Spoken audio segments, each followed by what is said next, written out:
Los vikingos y la literatura. Era el año 841 después de Cristo, aunque aquellos hombres rubios, altos y feroces nada sabían de Cristo. Sus más de 60 barcos vikingos ascendían a buen ritmo por el río Liffey. Llegaron a la Laguna Negra, un remanso río donde podrían atacar a sus temidos drácaras. Aún no habían desembarcado, y ya se oían los gritos de los pobladores de aquellas tierras huyendo en busca de refugio en las torres que habían construido para resguardarse de aquellos ataques o para esconderse en el viejo monasterio. Nadie sabe a ciencia cierta el nombre del guerrero que comandaba aquella nueva expedición vikinga. Unos dicen que se llamaba Turgesius, otros Gudfred, y hay quien lo ha identificado como Troglis, el hijo del rey noruego Arlar Arg, es decir, Arlat, el del pelo rubio. Pero nadie sabe exactamente quién era el que comandaba aquellos barcos vikingos que descendían ya en sus barcos y que, para sorpresa de todos los que corrían en busca de refugio, no iban tras ellos. Eso les pareció extraño, pues daba la oportunidad de esconderse. Lo que no sabían era que aquellos vikingos venidos de una tierra remota escandinavia no tenían prisa esta vez, y por eso los perseguían como en otras ocasiones. No, aquellos vikingos no habían venido a saquear y a secuestrar hombres, mujeres y niños. No, aquella mañana habían venido para quedarse en la bahía y fundar una auténtica ciudad vikinga en el mundo que luego se conocería como Dublín, es decir, Laguna Negra, en gaélico, el Dublín del siglo XXI.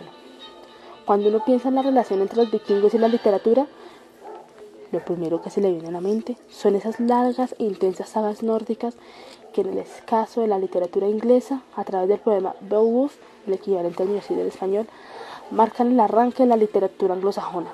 Luego Tolkien, que recurriría a estas sagas como base para inspirar el magnífico mundo de la Tierra Media. Todo esto es cierto, pero los vikingos, aún sin saberlo y sin pretenderlo, contribuyeron a la historia de la literatura, no ya solo en la inglesa, sino en la universal, con una acción que nadie pensó que podría ser tan importante: la conquista de Dublín. Y es que, con la llegada de los vikingos a la ciudad, esta creció y se consolidó como un importante eje de comunicaciones marítimas y comerciales. En el norte de Europa fue un renacer, fue construido sobre mucha sangre inocente, sangre celta, que, no obstante, se mezclaría finalmente con sangre vikinga, luego normanda.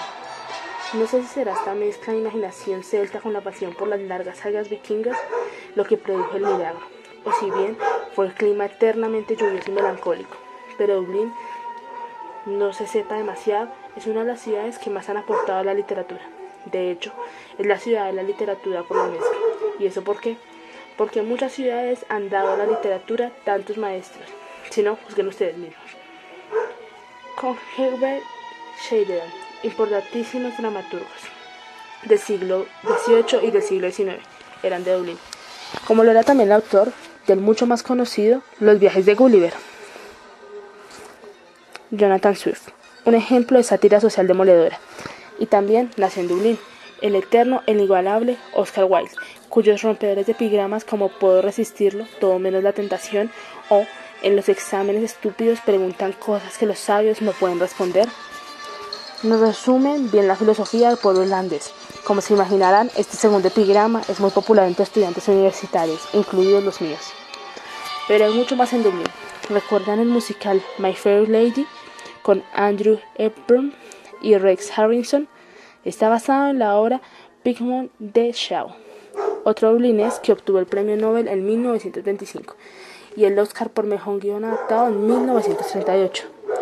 Cuando reescribió Pygmalion para una primera versión cinematográfica británica, preludio musical a My Fair Lady, yo creo, con Swift, Wilde y Shaw, además de los mencionados anteriormente, cualquier ciudad merecería ya un lugar privilegiado en la historia de la literatura. Pero a estos autores podemos añadir un siempre controvertido Samuel Beckett, con su apuesta en el teatro absurdo, con obras como Esperando a Godot, fue merecedor del premio Nobel en 1969. Esto hace ya a 2 dublinenses con el premio Nobel de Literatura. Pero además, si uno se pasea por la ciudad, no solo puede ver dónde nació o vivió White, o visitar el más que interesante Writers Museum, Museo de Escritores, sino que puede descubrir plácidas estatuas repartidas por las calles que hacen referencia a la épica novela James Joyce, Ulises. ¿Que de dónde nació Joyce? En Dublín, por supuesto, donde se educó como escritor y hasta dio clases como profesor de lengua. Con Joyce tenemos otro autor internacional, que al añadir a la gran lista de la ciudad y que, aunque luego viviría en la fuera de Dublín, quedó literalmente atrapado en la capital irlandesa que le vio nacer y siempre escribió sobre sus calles, sus esquinas, sus pubs, su gente. Y si no me creen, relean otras de sus obras dublinenses, cuyo título no deja de lugar a dudas, Johnson Hudson, que es una magnífica adaptación del cine del último de los relatos de este libro, Los Muertos, película memorable. Es cierto que Joyce es un autor difícil de leer y que es mucho mejor adentrarse en la literatura de escritores dublinenses, con las obras de Swift o Shaw, o, por qué no, ya que tanta moda con las sagas vampíricas, leyendo el libro que inició todo, Drácula, de Bram Stoker, un clásico recreado de leyendas contraeuropeas que estableció sin saberlo todo un género, con tantos hijos y hijas necesitados de sangre.